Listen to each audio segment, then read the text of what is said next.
ఓం శుక్లాంబరధరం విష్ణుం శశివర్ణం చతుర్భుజం ప్రసన్నవదనం ధ్యాయేత్ సర్వవిఘ్నోపశాంతయే. ఓం సరస్వతీ నమస్తుభ్యం వరదే కామరూపిణి విద్యారంభం కరిష్యామి సిద్ధిర్భవతు మే సదా. ఓం గురుర్బ్రహ్మ గురుర్విష్ణుః గురుర్దేవో మహేశ్వరః గురుః సాక్షాత్ పరబ్రహ్మ తస్మై శ్రీ గురవే నమః. మనం యోగ వాసిష్టం అనే గ్రంథంలో ఉపశమన ప్రకరణంలో 10వ భాగంలోని అంశాలను తెలుసుకుంటున్నాం. ప్రస్తుతం 5వ అంశాన్ని గురించి తెలుసుకుందాము. 5. జ్ఞాన సందర్శనం. శ్రీ వాసిష్ఠ మహర్షి జ్ఞాని యొక్క జగత్ సందర్శనం గురించి మనం అనేక మార్లు చెప్పుకుంటూనే ఉన్నాం. అయినా కూడా మరల విశదీకరించుకోవటం అవసరమే. అతడు దేని పట్ల ప్రీతిగొనడు, విజ్ఞాన దృష్టిని వదలడు, క్షోభను దరిజేరనీయడు, అనాసక్తతను బలపరుచుకుంటూ ఉంటాడు, దేహాతీతత్వం ధరిస్తూ ఉంటాడు, వికారరహితుడు, నిరంతర ఆత్మ సంలగ్న ధ్యానమయుడు అయి ఉంటాడు, సర్వముచే అస్పృశ్యుడై ఉంటాడు. శ్రీరాముడు మీరు ఉపయోగించిన విశేషణములు 1 అప్రీతి, 2 విజ్ఞాన దృష్టి, 3 అనాసక్తత, 4 దేహాతీతత్వము, 5 వికార రాహిత్యము, 6 అస్పృశ్యత్వము గురించి కొంచెం వివరించి చెప్పండి. శ్రీ వశిష్ఠ మహర్షి సరే, నీవు కోరినట్లు కొంచెం వివరించి చెప్తాను విను. ప్రీతి గొనకపోవటం. జ్ఞాని ఒక లతను, సుందర స్త్రీని, మట్టిని, బంగారాన్ని, నచ్చే వాటిని, నచ్చని వాటిని ఒకే రీతిగా చూస్తాడు. ఉభయ సమయంలోనూ నిర్వికారుడై నిర్లిప్తుడై ఒక పర్వతంలాగా స్థిరాకృతితో ఉంటాడు. పవిత్రమైన ఆశయం కార్యక్రమంతో ప్రయాణం చేస్తున్న ఒక బాటసారి రహదారి ప్రక్కన కనబడి శ్మశానంను చూసినప్పుడు అతనికి దాని పట్ల ప్రీతి కలుగుతుందా? జ్ఞాని ఇక్కడ కనబడే సందర్భముల పట్ల, భోగముల పట్ల ఏమాత్రం ప్రీతి కొనడు. తర్వాత విజ్ఞాన దృష్టి కలిగి ఉండటం.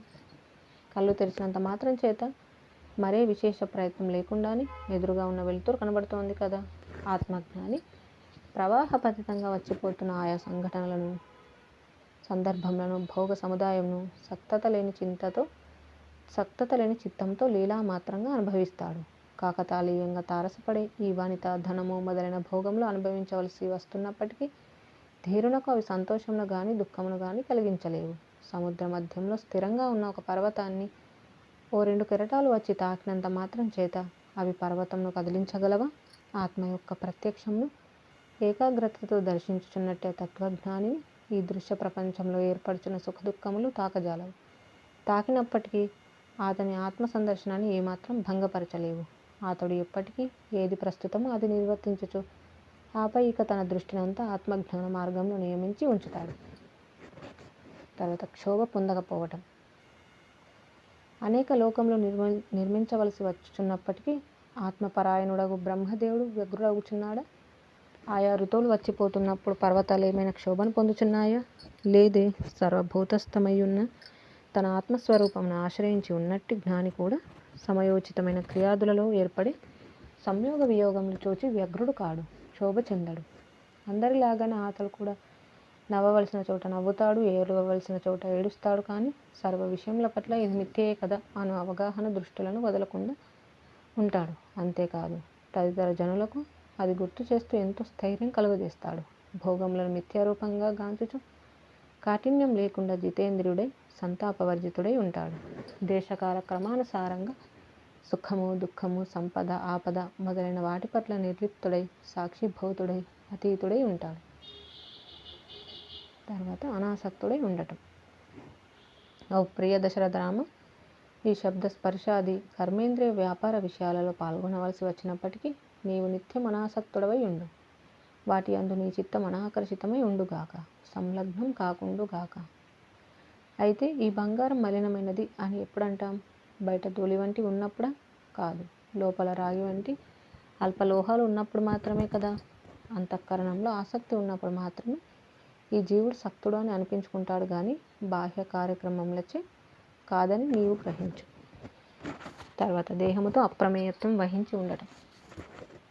ఎప్పుడైతే ఈ దేహమును తనకు భిన్నమైనది గాను ఆత్మను వివేక దృష్టితోనూ మననపూర్వకంగా సందర్శిస్తూ ఉంటాడో అతడు ఈ అవయవములు ఛేదించబడుచున్నప్పుడు కూడా అంతరంగంలో విక్షేపరహితుడై ఉంటున్నాడు.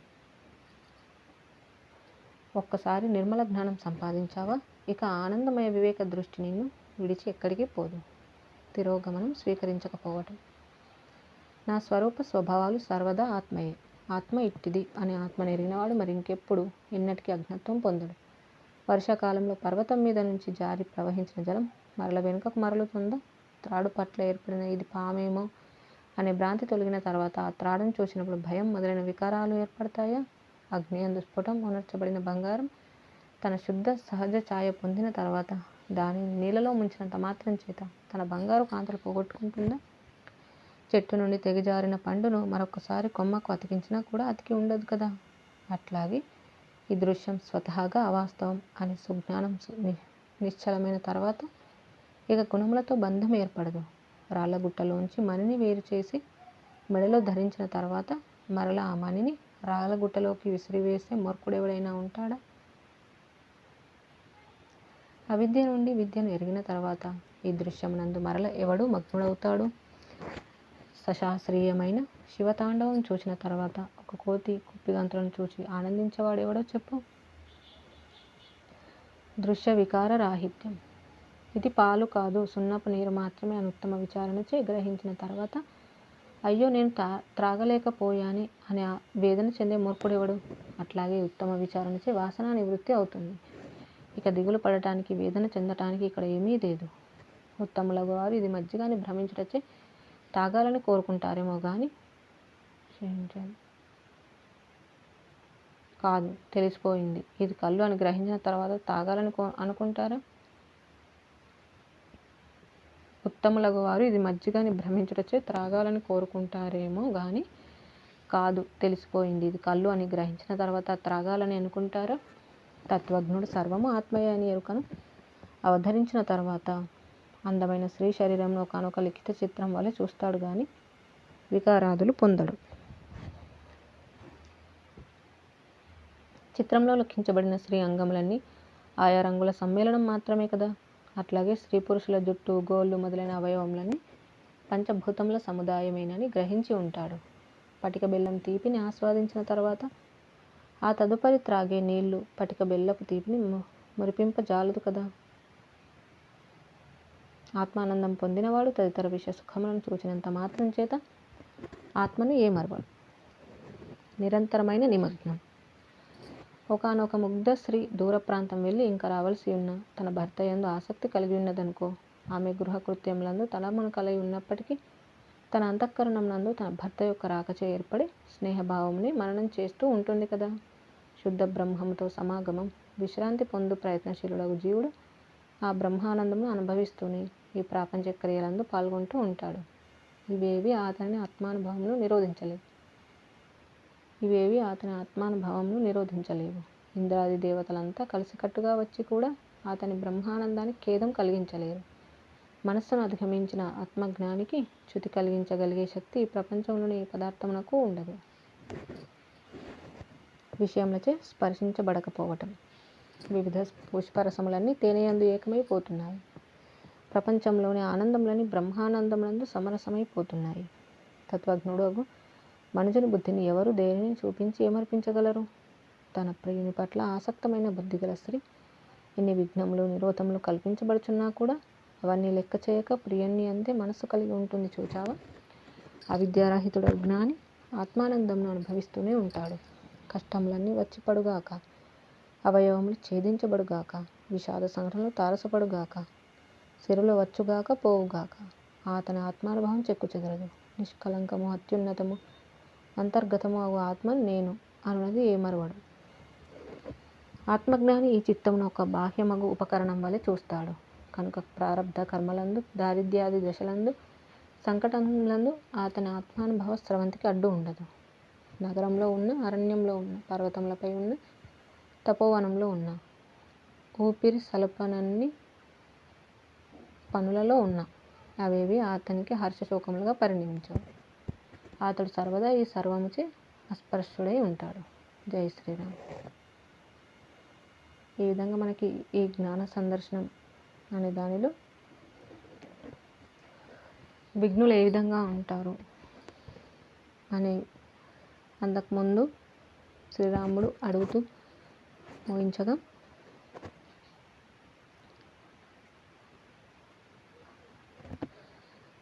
ఇందులో అడగడం మనం చూసాం. ఎలా అంటే జ్ఞాన సందర్శనంలో అయితే ఆ జ్ఞాని ఎలా చూస్తాడు ఈ జగత్తును అనే దానిని.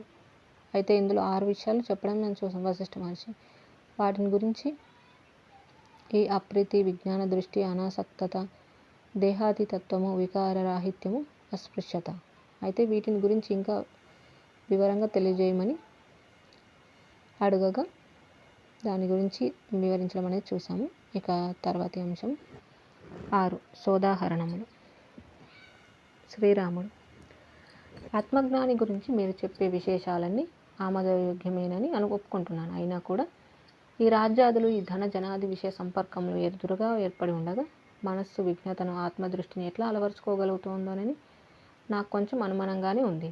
అనేకులు సంసార దృష్టిని వదలలేకపోవటం మనకు కనబడుతూనే ఉన్నది కదా. శ్రీ వశిష్ఠ మహర్షి: ఉత్తమ ఉదాహరణలు కొద్దియే కావచ్చు. మనం ఆత్మజ్ఞానుల ప్రేరణాదులని అనుసరణీయంగా స్వీకరించాలి కానీ సంఖ్యాపరంగా ఎక్కువ మంది కాబట్టి అజ్ఞానుల సాంసారిక దృష్టిచే ఎందుకు సంక్షోభం పొందాలి? ఆత్మజ్ఞానం సంపాదించి కూడా యథాతథంగా ఈ ప్రాపంచిక కార్యక్రమంలో నిర్వర్తిస్తున్న మహనీయులు ఎందరో ఉన్నారు. నీకు కొన్ని దృష్టాంతాలు చెప్తాను విను. జనక మహారాజు గురించి మనం చెప్పుకున్నాం. అతడుకు అందరు రాజుల్లాగానే రాజకార్యములందు నిమగ్నమై ఉన్నారు. అయినప్పటికీ సదా దుఃఖరహితుడై దేనికి ఏమాత్రం వ్యాకులత పొందక ఉన్నాడు కదా. మీ పితామహుడు దిలీపుని గురించి తెలుసు కదా. సర్వకార్యంలో నిర్వర్తిస్తూనే అంతఃకరణంలో వీతరాగుడై చిరకాలం అయోధ్యను పాలించలేదా? మనువు రాగ కలంకం లేని మనస్సుతో జీవన్ముక్తుడై ప్రజలను ఏలారు. మాంధాత చక్రవర్తి అనేక యుద్ధాలలో పాల్గొనుచు బ్రహ్మజ్ఞాని అయి వెలుగొందారు. అట్లాగే పాతాళంలో బలి చక్రవర్తి ఇదంతా సమయోచితమే అను అవగాహనతో ఏవేవో క్రియా వ్యవహారంలో నిర్వర్తిస్తూనే తాను మాత్రం సదా త్యాగి అయి ఆసక్తిరహితుడై జీవన్ముక్తుడై ప్రకాశించుచున్నాడు. దానవుల ప్రభువైన సముచి అనేక సార్లు దేవతలతో యుద్ధం చేస్తూ వివిధములైన ఆచార విచార తత్పరుడై కూడా దేనికి ఏమాత్రం ఖిన్నుడవుటలేదు. వృత్తాసురుడు అనే రాక్షసుడు అత్యంత ఉదార చిత్తుడై మహనీయుడై తన దేహంతో అనేక సార్లు దేవతలతో యుద్ధం చేసి చివరికి పిల్లవాడు ఆట బొమ్మను వదిలినట్లు శరీరమును ఇంద్రుని చేతిలో త్యజించాడు. పాతాళాధీసుడైన ప్రహ్లాదుడు వాక్కు అగోచరమైన అక్షయ సిద్ధి పొంది కూడా సాంసారిక మాయలో నిశ్చింతగా పాల్గొన్నాడు. అట్లాగే శంబరాసురుడు కూడా. అతడు ఒకవైపు అనేక మాయలను సృష్టిస్తూ దానవుల కొరకు విష్ణువుతో యుద్ధం చేస్తూ ఉండేవాడు.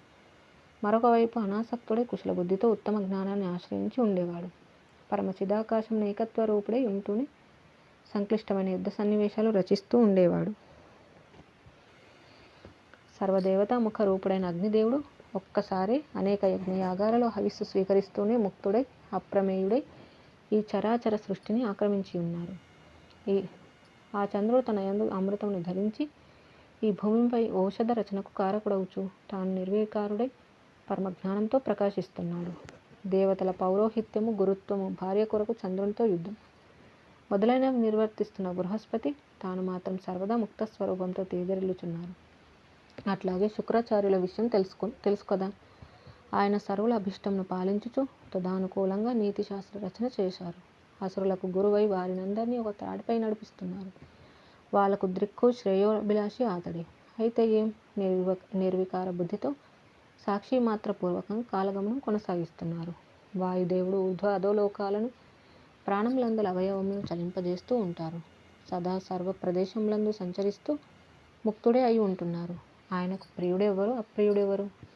నాయన రామ, బ్రహ్మజ్ఞులై కూడా తమకు నియతములైన ఆ కార్యములను ప్రశాంత బుద్ధితో నిస్సంగులై నిర్వర్తించే మహనీయులెందరో ఉన్నారు. పరబ్రహ్మమూర్తి అగు బ్రహ్మదేవుని చూడు. ఆయన ఈ లోకములన్నింటి యొక్క ఊర్ధ్వ అధో మధ్య గతి పరివర్తనలను రచించి ఉన్నవారే కదా. అయినప్పటికీ సమచిత్తము కలిగి తన సుదీర్ఘమగు ఆయువును గడుపుచున్నారు. ముక్తుడగు విష్ణు భగవానుడు దేవతల సుఖం కొరకై అనేక యుద్ధాలు చేస్తున్నారు. భక్తుల కొరకై మానవ జంతు ఉపాధులను పొందుచు బాల్య యవ్వన వార్ధక్యాలు అనుభవిస్తున్నారు. శిల్పాకారంగాను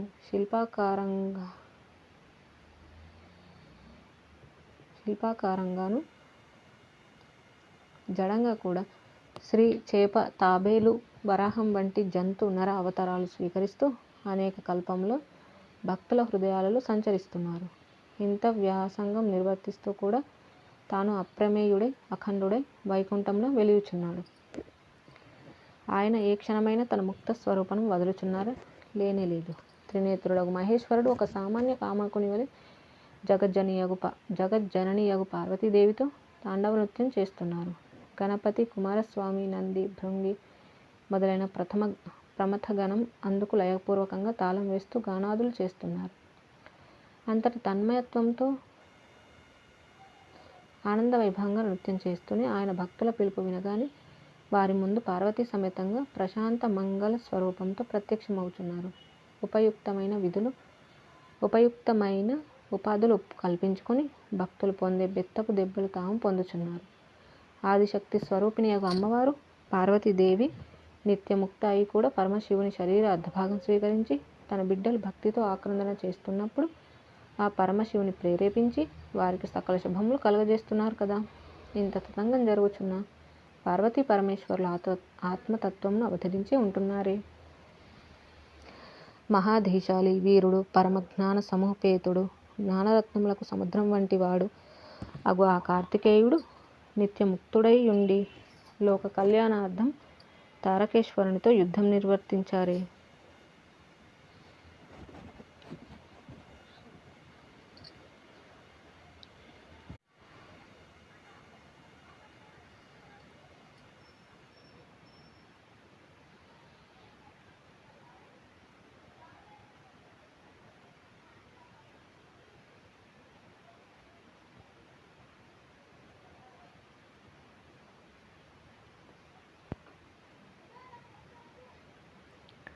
మహాధీశాలి, వీరుడు, పరమజ్ఞాన సముపేతుడు, జ్ఞానరత్నమునకు సముద్రం వంటి వాడు అగు ఆ కార్తికేయుడు అనగా కుమారస్వామి నిత్యముక్తుడై ఉండి లోక కళ్యాణార్థం తారకేశ్వరునితో యుద్ధం నిర్వర్తించారే. మహాధైర్యయుక్తుడై ధ్యానంచే విశుద్ధమైన బుద్ధిని సముపార్జించిన భృంగీశ్వరుడు ముక్తత్వం వహిస్తూనే ఒకసారి తన తల్లి పార్వతీదేవి పాదాలకు తన రక్త మాంసములను సమర్పించి వేశారే. అదిగో అక్కడ చూడు, అక్కడ కోటి సూర్యుల ప్రకాశంతో ఈ సభలో ఆసీనులైన ఈ నారద మహర్షిని చూచావా? ఆయన తన తంబురును మీటుతూ నారాయణ నారాయణ అని ఉచ్చరిస్తూ త్రిలోక సంచారం చేస్తున్నారు. తాను ఎక్కడికి వెళ్తే అక్కడ సర్వము పవిత్రం చేస్తున్నారు. ఆయన సర్వదా ముక్తుడే. ఆయనకు పొందవలసినది పొందబడనిది అంటూ ఏదీ లేదు. ఆయన లోక కళ్యాణార్థం పరమేశ్వర నిర్ణయం అవతరిస్తూ అనేక మంది జనులతో సంభాషిస్తూ ఏవేవో ఉపాయాలు చెప్తూ ఉంటారు.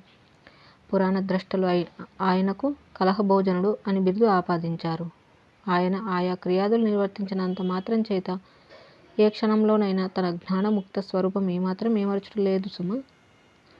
ఇక్కడ చూడు, దీప్యమాన తేజస్సుతో వెలుగొందుచు ఈ మన సంవాదమునకు ప్రారంభకులై ప్రోత్సాహకులై ఈ సభను పావనం చేస్తున్న బ్రహ్మర్షి విశ్వామిత్రుని చూస్తున్నాం కదా. ఈయన తన తపోశక్తిచే జ్ఞాన విజ్ఞాన పరివేష్టితులైనవారు. సర్వమును ఎరిగిన సర్వమాన్యుడగు ముక్త పురుషుడు ఈయన. అయితే కూడా ఇప్పుడు లోక కళ్యాణం కొరకు యాగ సంరంభం అంతా చేస్తూ యాగరక్షణ కొరకై నీ ఆగమనాన్ని యాచించడానికి అయోధ్యకు వచ్చారు. తానింకా పొందవలసినదంటూ ఏదీ లేకపోయినా కూడా లోకాలకు రామతత్వం ప్రకటితం కావాలనే గొప్ప ఆశయంతో దశరథ మహారాజును ఆశ్రయిస్తున్నారు. ఆయన ముక్త పురుషుడై ఉండి కూడా కర్మలను ఏవైనా తిరస్కరిస్తున్నారా? లేదే. జీవన్ముక్తుడగు ఆదిశేషుడు ఈ భూమినంతా ధరిస్తున్నారు. నిర్విషయుడై ఉండి సూర్యభగవానుడు ఆకాశంలో సంచారం చేస్తూ ఈ భూమిపై గల సకల జీవరాశుల కొరకై దివారాత్రములు కల్పిస్తున్నారు. మహాజ్ఞానియగు పరశురాముడు తన ఆత్మస్వరూపంను ఆస్వాదిస్తూనే దుష్ట శిక్షణ చేస్తున్నారు.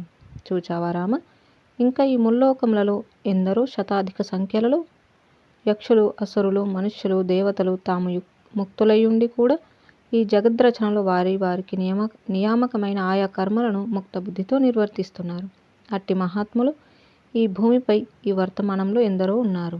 అట్టి జీవన్ముక్తులలో కొందరు శోక మోహదాయకములైన దార పుత్ర ధనాది ఐశ్వర్యముల మధ్య ఉన్నారు. యుద్ధము, జాతి సంరక్షణము, వ్యాపారము మొదలైన లౌకిక వ్యాసంగములలో నియమితులై ఉన్నారు. కానీ వారి అంతఃకరణం మాత్రం ప్రశాంతతతో నిండిపోయి ఉంటుంది. మరికొందరైతే జడ స్వభావులై ఏదీ పట్టించుకోకుండా లౌకిక దృష్టితో చూస్తే పిచ్చివారిలాగా సంచరిస్తున్నారు. వారి దృష్టిలో వారికి దేనివల్ల ఏ లోటు ఉండదు. అట్టివారిలో కొందరి పేర్లు కూడా ఎవ్వరూ విని ఉండకపోవచ్చు. భృగు, భరద్వాజాది మరికొందరు ఉత్తమ జ్ఞానంను ఆశ్రయించి ఎక్కడో అడవులలో ఆశ్రమం నిర్మించుకొని కూడా తమను ఆశ్రయించిన శిష్యులను తీర్చిదిద్దుచున్నారు. మరికొందరు రాజ్యాలు ఏలుతూ వెసులుబాటు లేని క్రియా సంరంభంలో ఉంటున్నారు. సప్తర్షులు తదితర మహనీయులు అగు మరికొందరు ఆకాశంలో జ్యోతిశ్చక్రంన నెలకొని ఉన్నారు. అగ్ని, వాయువు, తుంబుర, యమ, వరుణాది ఇంకొందరు దేవతా కార్యములను నిర్వర్తిస్తూ బ్రహ్మజ్ఞాన సమన్వితులై ఉన్నారు. బలి, సుహోత్ర, అంధక, ప్రహ్లాదాది మరికొందరు పాతాళంలో వసించుతూ ఆత్మజ్ఞానము పదిలపరుచుకునియే ఉన్నారు. అయితే ఒక్క విషయం నీవు ఇక్కడ గమనించాలి. జంతు ఉపాధులు పొందినప్పటికీ కొందరు మహాజ్ఞానులై వెలయుచున్నారు. తెలివితేటలతో కూడిన దేవయోనులలో జన్మించి కూడా మరికొందరు సంసారాసక్తతతో కూడిన తమ మూర్ఖబుద్ధిని వదలటమే లేదు. సర్వరూపమై సర్వవ్యాపకమైన ఆత్మయందు సర్వము సర్వ విధముల సర్వత్ర సంభవమే అగుచున్నది. అహో, అనంత కార్యతత్పరుడగు ఆ పరమాత్మయందు నీడవలె ఏర్పడుచున్న నియతి ఎంత విచిత్రమైనది! ఇదంతా ఆ పరమాత్మ యొక్క రచనా వైచిత్రమే కాక మరింకేమిటి? ఏది ఏమైనప్పటికీ ఆత్మ భగవానుని విన్యాసం సదా యథాతథంగానే ఏర్పడి ఉంటుంది.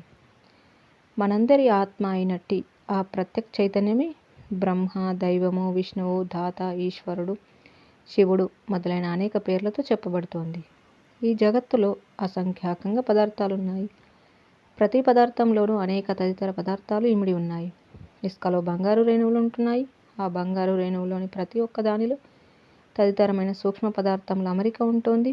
అనేక పదార్థముల సంయోగ వియోగములచే దృశ్య పాంచ భౌతిక జగత్తు ఏర్పడి ఉంటుంది. యుక్తమైన దానిలో అయుక్త దాగి ఉంటుంది. యుక్తమైన దానిలో అయుక్తత దాగి ఉంటున్నది. అయుక్తం అనుకున్న దానిలో కూడా యుక్తితో చూస్తే యుక్తత కనిపిస్తోంది. పాపం అయుక్తం అనుకుంటాం, కానీ పాపభీతి చేతనే లోకం ధర్మమున ప్రవృత్తమై ఉంటుంది. అసత్యమైనది ఎదురుగా ఎంతో కాలం కనబడుచుండుటచే ఇది సత్యమే కదా అని భ్రమ కలుగజేస్తుంది. శూన్య ధ్యాన యోగం చేత కూడా ఆ శూన్య సాక్షి అయిన నిత్యాత్మ పదం ప్రాప్తిస్తోంది. ఇంద్రజాలంలో కుందేటి కొమ్మలు మొలిపించబడుచున్నట్లు ఇప్పుడు లేని వస్తువులు దేశకాల విలాసములచే ఉత్పన్నమవుచున్నాయి. వజ్రం వలె అత్యంత దృఢంగా కనిపిస్తూ ఉంటున్న వస్తువులు కూడా అకారణంగా నశించుటచే అందలి వివిధ పదార్థములన్నీ రూపాంతరం పొందుచున్నాయి. ఈ నాశోత్పత్తి సమన్వితమైన అనేక పదార్థములతో కూడిన ఈ జగత్తును చూస్తున్నంత మాత్రం చేత ద్రష్టస్వరూపుడగు ఈ జీవుడు హర్ష, మర్ష, వినోద, విషాదాది వికారాలు ఎందుకు పొందాలి? ఇక్కడ ఎట్టి ఇచ్చ లేకుండానే ఉండటం ఉచితం సుమ. ఈ ప్రపంచంలో అసత్తు సత్తువలే ఉంటోంది. ద్రష్టస్వరూపమగు సత్తు అసత్తువలే తోచుతుంది. ఇది గమనిస్తున్న విదిత వేద్యుడు అనగా తెలియవలసినది తెలుసుకున్నవాడు ఇంత మాత్రం చేత తన శాంతస్థితి నుండి చ్యుతి పొందడు. కనుక రామ, నీవు ఇక్కడ ఏర్పడే ఇచ్ఛ అనిచ్ఛలను ఎంత శీఘ్రంగా త్యజిస్తే అంత మంచిది. వివేకం లేకపోతే ఈ ప్రపంచంలో ఎవ్వరికీ ఏమాత్రం ముక్తి లభించదు. ఇక్కడ కోట్ల కొలది జనులు వివేకం కొరకై ప్రయత్నమైనా చేయకుండా మాకు పని ఉన్నది, ఈ పని ఉన్నది అని ఇక్కడి పంచేంద్రియ విషయ సమూహములలో మునగటానికి ఇచ్చగించుచున్నారు. ఇక్కడ వివేకం కొరకై ప్రయత్నించే వారికి ముక్తి తప్పకుండా సుసాధ్యమే. ఇదే జగత్తులో ఇవే కార్యక్రమంలో నిర్వర్తిస్తూనే మరొక వైపుగా వివేక విజ్ఞానాదులను ఆశ్రయించి మోక్షస్వరూపులై విరాజిల్లుచున్నారు, విరాజిల్లగలరు కూడా. ఓ ప్రియ సహజీవులారా, సర్వశ్రోతలారా, వివేకముచే ముక్తి సుసాధ్యం, సులభం కూడా. అవివేకముచే అది అసాధ్యం, అలభ్యం. ఆ తర్వాత మీ ఇష్టం. మీరు సన్మార్గం ఎన్నుకొని నిష్ఠతో ప్రయత్నిస్తుంటే సర్వాత్మస్వరూపుడగు ఆ భగవానుడు మీకు తప్పక మార్గదర్శకుడు కాగలడు. అయితే ఓ రామచంద్ర, మనస్సును జయించటం ద్వారా నీవు వివేకమును అభివృద్ధి చేసుకోవటం ఉచితం, శుభప్రదం కూడా. మోక్షమును ఇచ్చగించేవారు ఆత్మదర్శనం కొరకు వివేకం అనే ప్రయత్నం ఆచరించాలి. ఆత్మదర్శనం చేత మాత్రమే సర్వ దుఃఖములు సమూలంగా నశించగలుగుతాయి. రాగవర్జితులు, సంగరహితులు, మహాధీమంతులు అయినట్టి సుహోత్రుడు, జనకుడు మొదలైన వారు ఇప్పుడు ఈ భూమిపై సంచరిస్తున్నారు. అట్లాగే అన్ని కాలంలందు అట్టి సుజ్ఞానవంతులు వివేకులు ఈ భూమిపై ఉంటూనే ఉంటారు. వారు ఏ సంఖ్యలో ఉన్నప్పటికీ ఈ భూమిని పరమ పవిత్రం చేస్తున్నారు. కనుక రామ, నీవు కూడా వివేక వైరాగ్యములను ఆశ్రయించు. ధీరబుద్ధిచే సువర్ణమును మట్టిని సమబుద్ధితో చూడగల మహత్తర దృష్టిని అలవర్చుకో. అతడు అధికుడు, ఈతడు అధముడు, నేను కొరగాను, నేను గొప్పవాడను, అవి పొందాలి, ఇవి తొలగాలి, ఈ రూపంలో ఉంటున్న సంసార జాడ్యమును త్యజించు. వివేక సూర్య స్వరూపుడవై సర్వస్థితులందు వర్తించదవు గాక. ముక్తి. ఓ నిష్కలంక స్వరూప రాఘవ, పదార్థములందల అసంగముచే కలుగు మనశ్శాంతి యొక్క రూపమే ముక్తి. అట్టి ముక్తి దేహం ఉన్నప్పుడు లేనప్పుడు కూడా సంభవమే. ఈ దేహము నేను, ఈ దేహ సంబంధముచే కలుగు గృహములు, బంధువులు మొదలైనవన్నీ నావి అనురూపంగా ఉండే భ్రాంతితో కూడిన ప్రీతిని నివారించటమే ముక్తి. ఈ దేహాదులందు ఏమాత్రం ప్రీతి ఆసక్తి లేకుండానే జీవితం సాగిస్తున్న వానిని జీవన్ముక్తుడు అని అంటున్నాం. అట్లా కాకుండా ఈ దేహాదులందు ఆసక్తి కలిగి జీవించేవాడు బద్ధుడు. రాగద్వేషములు ఈ రెండూ లేనివాడు ముక్తుడే.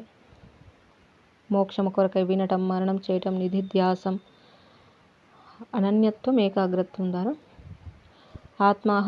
ఆత్మాహం భావన అనే సాధన చతుష్టయంతో ప్రయత్నించాలి. బ్రహ్మతత్వ నిశ్చయం అనే ప్రయత్నం ఎల్లప్పుడూ చేస్తూ ఉండాలి. బుద్ధి శుద్ధత్వం పొందే వరకు అట్టి ప్రయత్నం నుండి విరమించకూడదు. దుఃఖం ఉన్నది అన్నది రాగం ఉన్నది అనటానికి గుర్తే సుమ. రాగద్వేషములు తెలివిగా ఈ మనుషుని తమ వశం చేసుకుంటున్నాయి. అది గమనిస్తూ కూడా ఊరుకొని ఉంటే ఎట్లా? ఈతడు మభ్యపెట్టి మోసం చేసి అంతా దోచుకుంటాడు అని తెలిసి కూడా ఒక దొంగకు తాను దోచుకున్న గుప్తధనం చూపిస్తూ వెంటబడతాడు ఎవడైనా?